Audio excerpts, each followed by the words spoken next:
Hi, I'm Ray Hagar with the Reno Gazette-Journal. Welcome to an all-new edition of Nevada Newsmakers. Our guest today might be the biggest name today in Nevada politics, but he's not running for anything. Assembly Speaker Richard Perkins has spent the last few years preparing for a run for the governor's mansion. Then last week, he abruptly dropped out of the race. Today, we're going to ask him why. And on today's pundit panel, we have Bob Barengo, Daryl Capurro, and Bilyeu. That's all coming up next, so let's roll on an all-new edition of Nevada Newsmakers.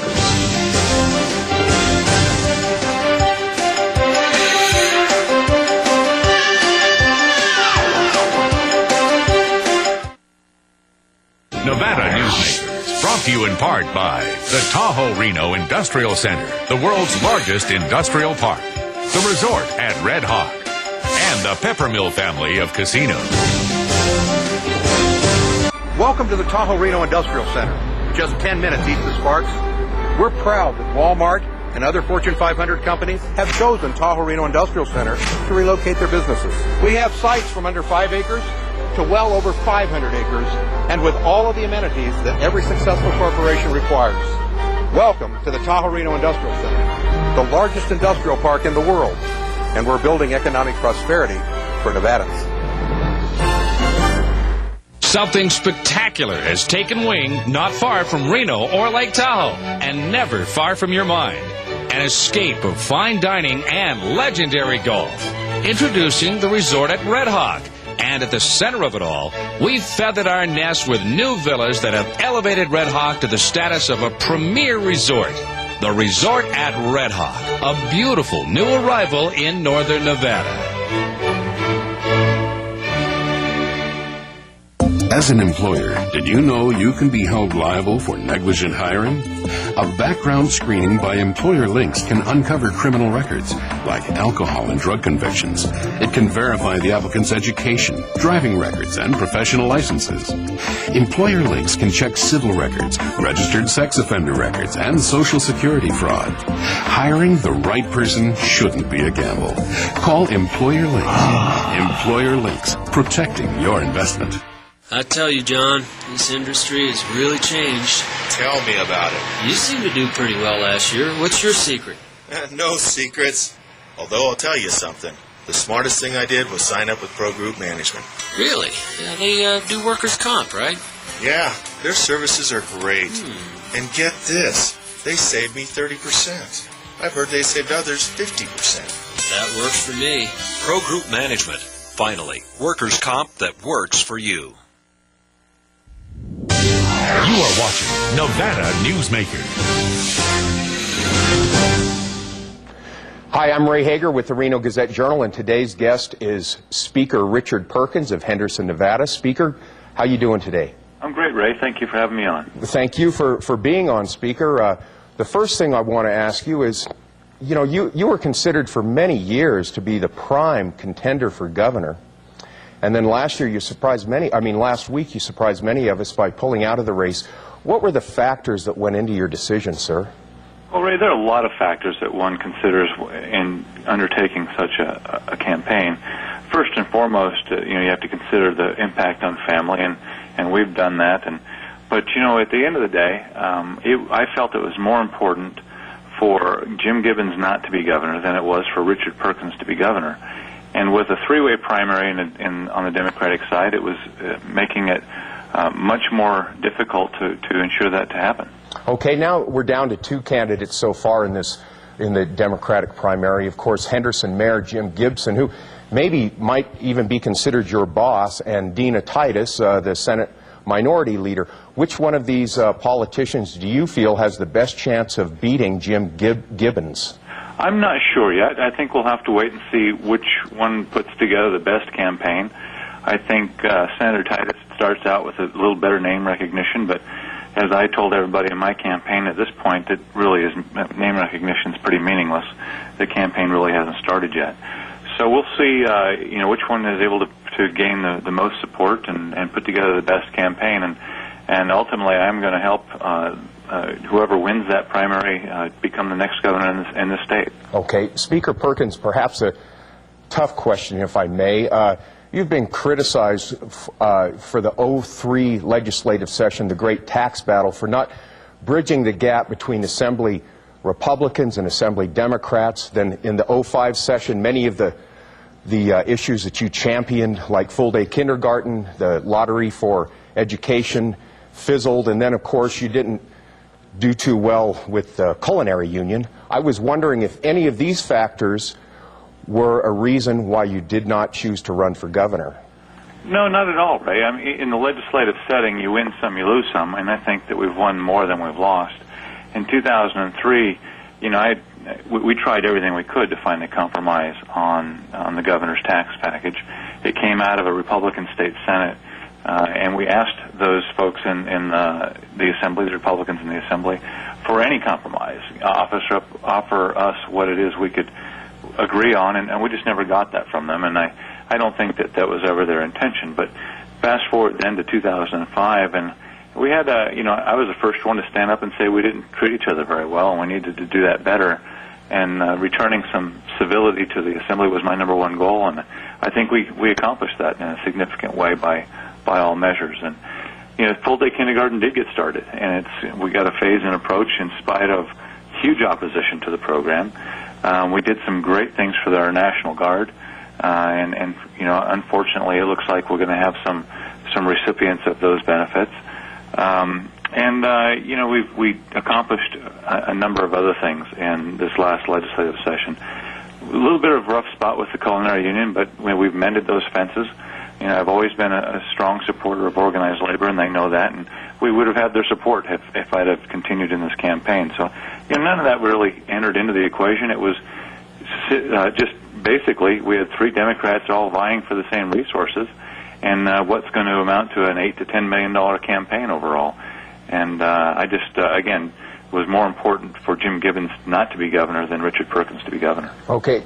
Speaker Perkins, during the 05 session, it seemed like you and Senator Titus engaged in a little bit of political sparring. Do you feel that maybe Senator Titus enjoyed this jabbing at you more than you enjoyed it jabbing at her?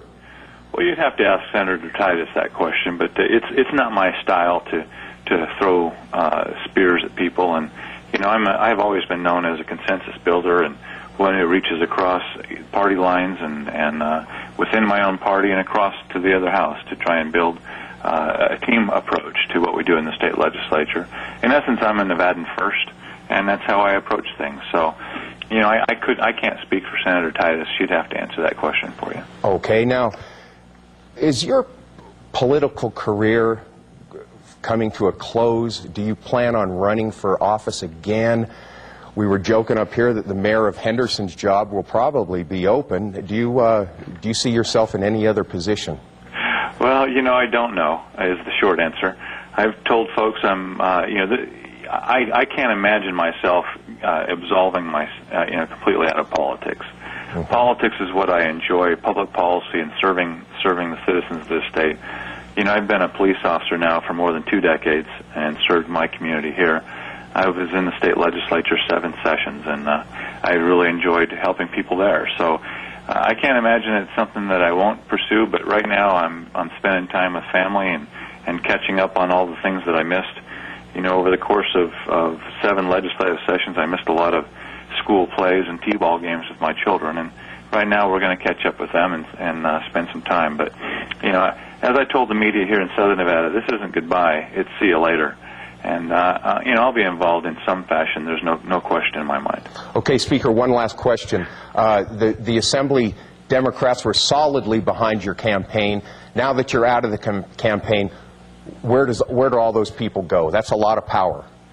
I don't know. They're individuals, and I'm sure I've had conversations with a number of them and with a number of other folks that involve themselves in gubernatorial campaigns in Nevada, and all have asked my opinion. Apparently, wherever I throw my support, it's going to be important to some of them. And so we'll chat with them, and in essence, I think it's important for us to get behind one candidate and one that we think can win, and one who's going to be a good governor for the state. But the other focus I'll have is helping Democrats win up and down the ticket, and I think that there are a couple of seats that the Assembly Democrats can pick up, and I truly want to be standing there in those chambers when Barbara Buckley gets elected to be the first female speaker in the state of Nevada. That'll be really a crowning moment for me. Okay, Speaker, thank you very much for taking the time to talk to us today. We have 2 former speakers ready on our pundit panel. Thanks again, and God bless you and your family. Thank you again, Ray. We'll talk to you soon. Okay. Bye-bye. For a videotape copy of any Nevada Newsmakers program, call 775-857-2244. The tapes are $20 each, including shipping. For more than a decade, the Southern Nevada Water Authority has been helping the community embrace conservation as a way of life. That includes replacing more than 50 million square feet of grass with water-smart landscaping. During the worst drought on record, watering restrictions and tough landscaping codes have reduced the community's water use by billions of gallons, even as thousands of new residents were moving into Nevada. That's smart water management, and that's our promise to Nevada. Reno's best dining values are all at one casino, the Pepper Mill. You can enjoy great savings on our popular specials. Pepper Mill's coffee shop offers daily lunch specials, low-carb dining, and all your favorite comfort foods. You'll find sensational lunch specials featuring Reno's freshest seafood, sushi, pasta, and more at Oceano. And early bird specials at Reno's Premier Steakhouse and Romanza Ristorante Italiano. The best values are at the Pepper Mill. Where are you dining? Island Inkjet is now open on South Meadows Parkway. Island Inkjet will refill your inkjet cartridges in just 1 hour. We have the ink to precisely match over 240 cartridges, saving you up to 60% on the cost of buying a new cartridge. Our work is 100% guaranteed, and contrary to what you may have heard, refills do not void any printer warranties. You don't throw out your car when it runs out of gas. Don't throw out your cartridges. Refill them at Island Inkjet on South Meadows Parkway by Smith's.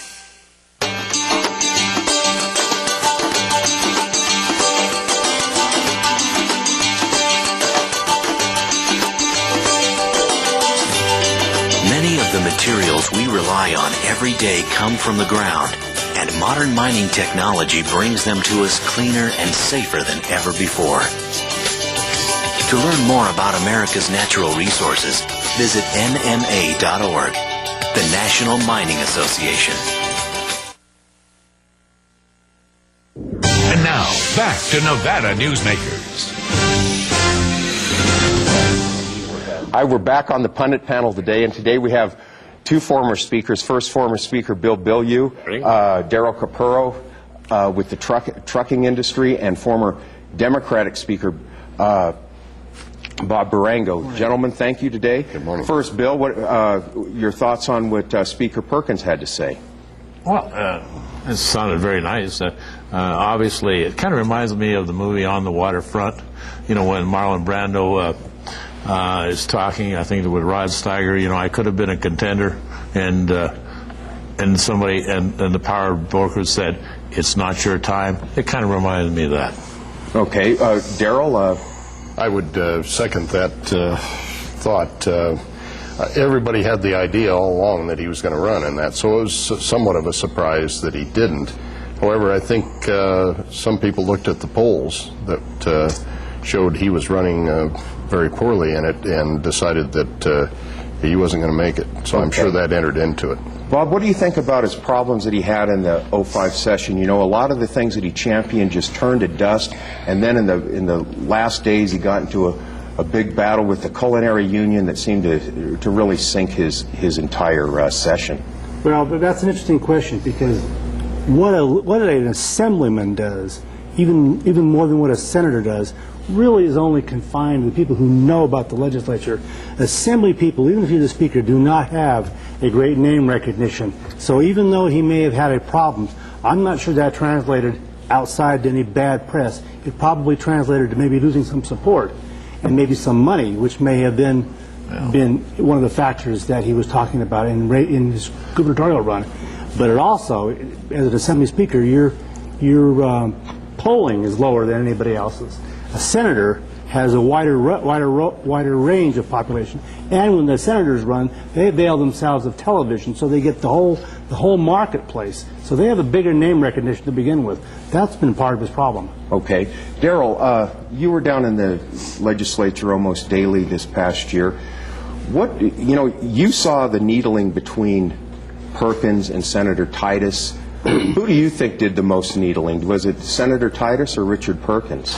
Well, first of all, I'd like to say, Ray, that the tenor of the last two sessions has certainly not been something that those of us who have been around, and I've been around for 36 years, would like to go through again. And I would hope that the 07 session would be different. I'm sitting between two former speakers who were champions at bringing the parties together and working out compromises and the like, along with Joe Dini when he was speaker.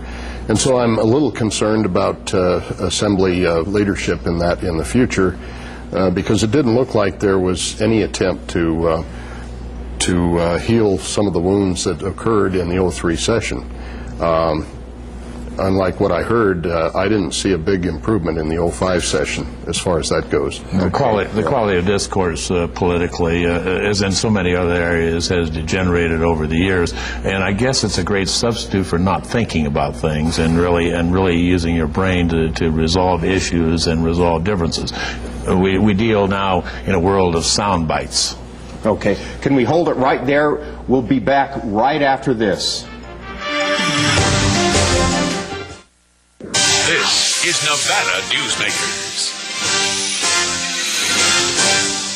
Corporations moving to the Tahoe Reno Industrial Center require reliable power, fiber optic communication, and clean water sources. And yet, there's another amenity we're very proud of here at TRI, rail service.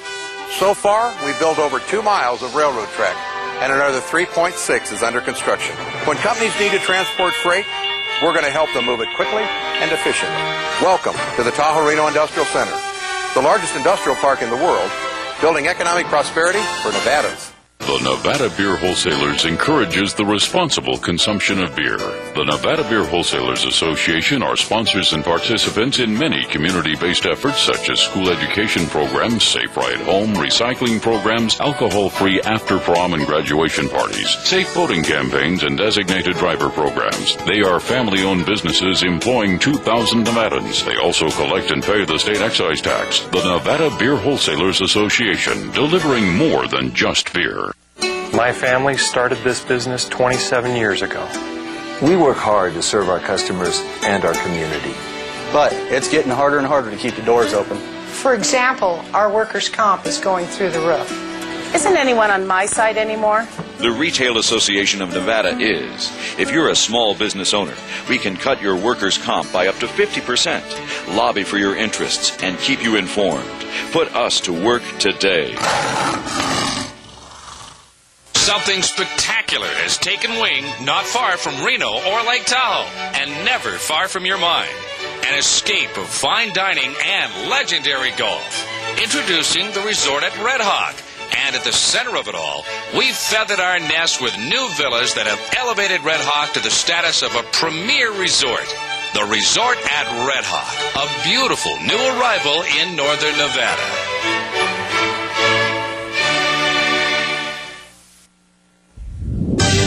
You are watching Nevada Newsmakers. Hi, welcome back to the Pundit panel.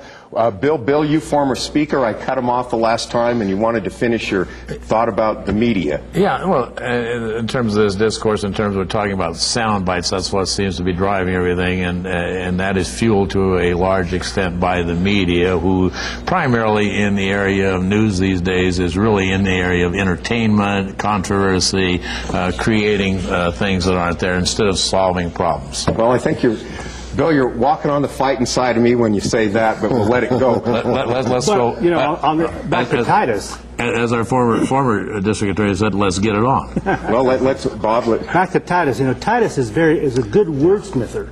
Yes. She writes out beforehand and thinks it through. So she's got the good words. She's very good at wordsmithing, and when she says things, she has an intention to evoke a response, and she usually gets it. Well, Senator Titus actually had an advantage, if you think about it, because she's in the minority on the Senate side.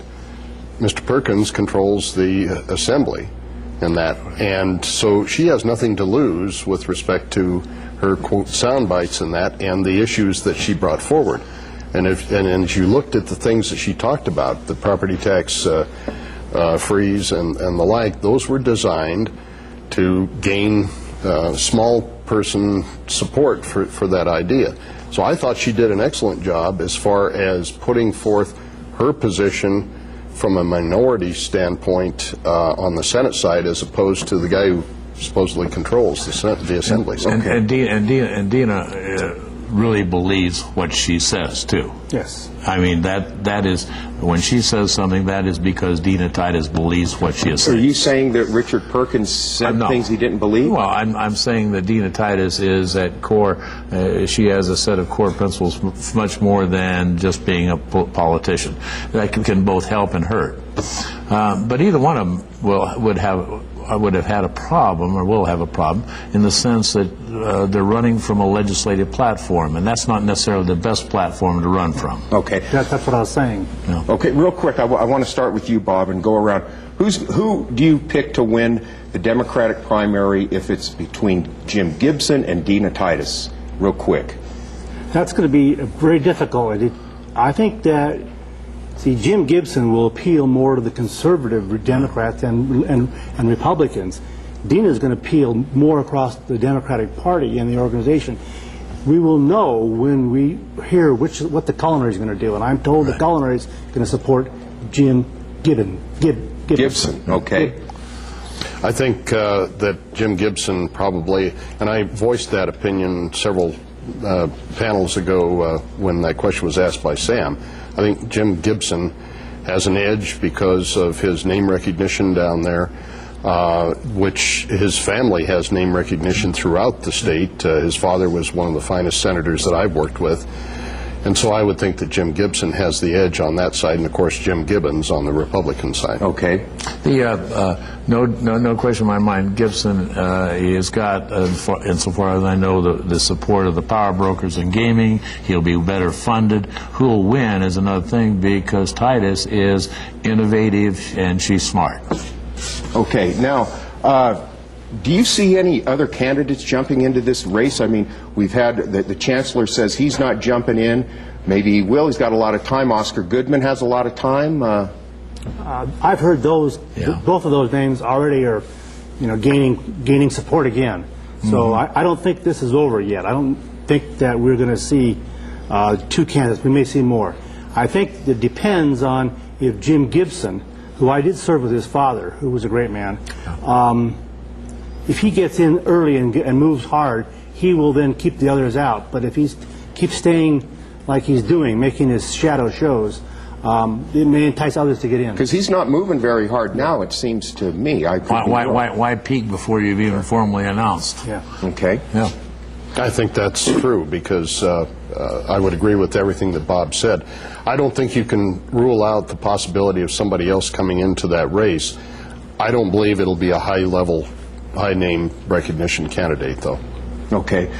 Another thing is that the Assembly Democrats, they have been solidly behind Richard Perkins. Now he's out. Where does all that support scatter to? Who's going to pick that up? Gibson, Titus? There's a lot of animosity between the Assembly Democrats and Dina Titus because of all these lobbing grenades back at each other, from the different houses. There's obviously a lot of tension between the Assembly and the Senate, regardless of party. Right. Yeah. I think the Democrats are going to be concerned about getting the Assembly Democrats are going to be concerned about getting their leadership, getting their ideas together, and winning in their district. To what extent they can do in their respective districts to help the governor candidate in those districts, that's what they're going to do. Assembly folks are not big aides to help somebody outside their district. They're only good in their district. They will go wherever they believe their self-interest lies. Right.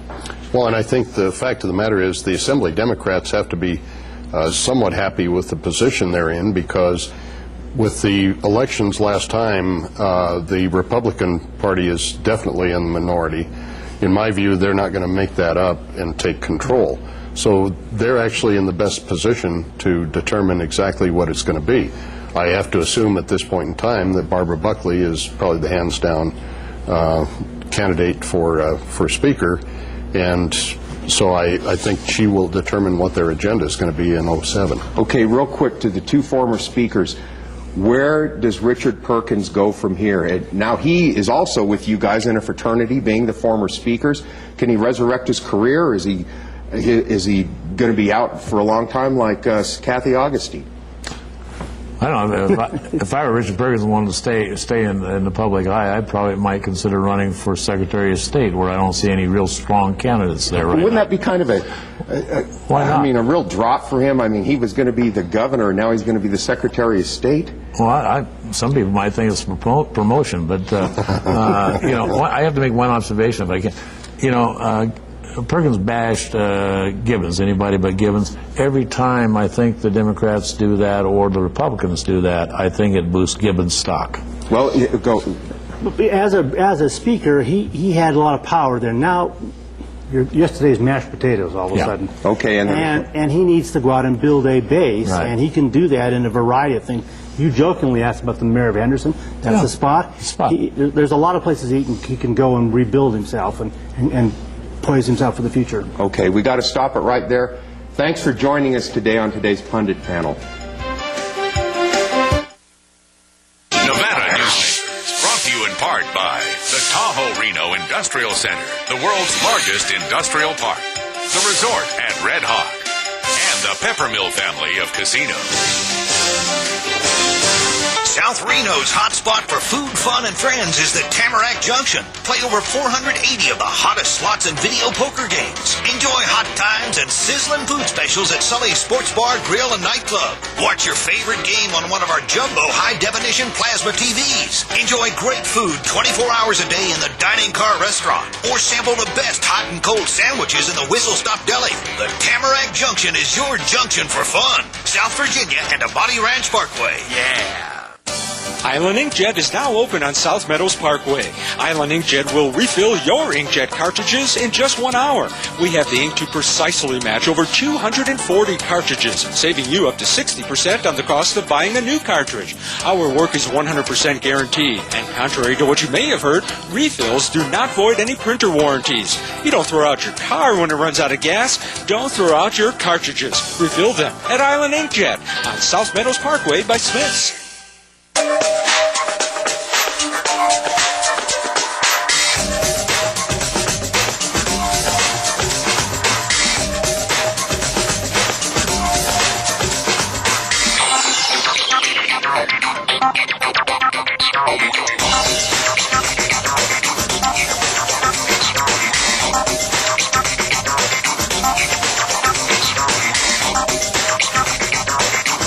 Happy Hour at the Peppermill.